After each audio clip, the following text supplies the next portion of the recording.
पण कुठली पण गव्हर्नमेंट एक्झाम देत असताना टेक्निकल रिलेटेड, मग तो पोरो जेईचा पेपर असो, एईचा पेपर असो, टेक्निकल असिस्टंटचा पेपर असो किंवा डिपार्टमेंटल एक्झाम असो, आपल्या इलेक्ट्रिकल इंजिनिअरिंगचा सिलेबस एवढा मोठा आहे की पोरांना कधी कधी झाला कन्फ्यूज होऊन जातं की कुठले चॅप्टर कुठले प्रिपेअर करायचे आणि कुठले नाही करायचे. सो मी एक चार्ट बनवलेला आहे, ज्या चार्ट मध्ये मी प्रत्येक बोल्ड चॅप्टर मेन्शन केलेला आहे, जो चार्ट तुमच्या मागे आहे. अंडरस्टँड?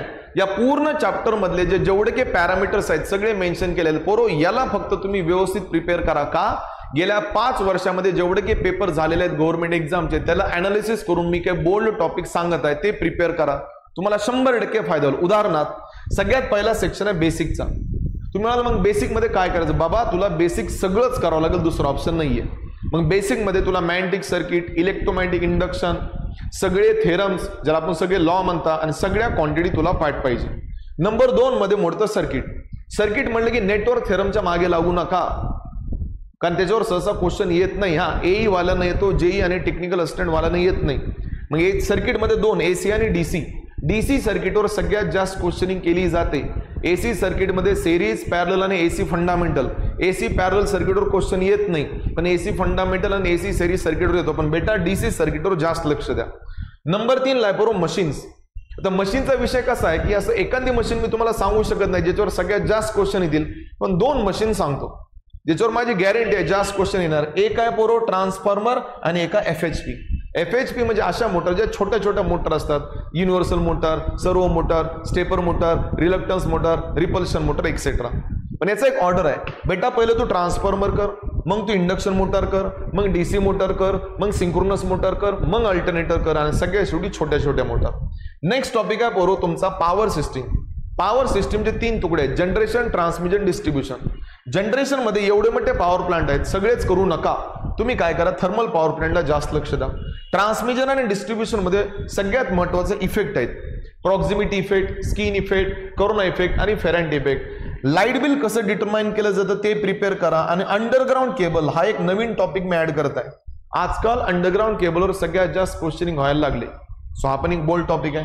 त्याच्यानंतर पोरा switch gear and protection. Switch gear and protection मध्ये रिले काय असतात, रिलेचे प्रकार, सर्किट ब्रेकर काय असतात, सर्किट ब्रेकरचे प्रकार, आणि सगळे protective device, MCB, MCCB, ELCB etcetera etcetera.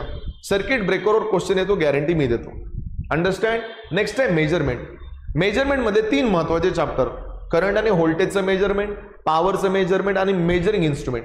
Measuring इन्स्ट्रुमेंटवर सगळ्यात जास्त क्वेश्चनिंग केली जाते, ज्याच्यात क्लॅम्प ऑन मीटर आहे पोरो, मल्टीमीटर आहे, मेगर आहे, अर्थ टेस्टर आहे, CRT आहे, CRO आहे, एक्सेट्रा एक्सेट्रा एक्सेट्रा. त्याच्यानंतरचा टॉपिक आहे पोरो इलेक्ट्रॉनिक्स. आजकाल इलेक्ट्रॉनिक्सवर सगळ्यात जास्त क्वेश्चनिंग व्हायला लागले आहे. बरं, पहिलं इलेक्ट्रॉनिक्सवर क्वेश्चनिंग होत नव्हती, आता होत आहे. सो इलेक्ट्रॉनिक्सला कधीच इग्नोर करू नका. आपण आपल्या ब्रँचमध्ये इलेक्ट्रॉनिक्सचे 2 तुकडे केले, बेसिक आणि पॉवर.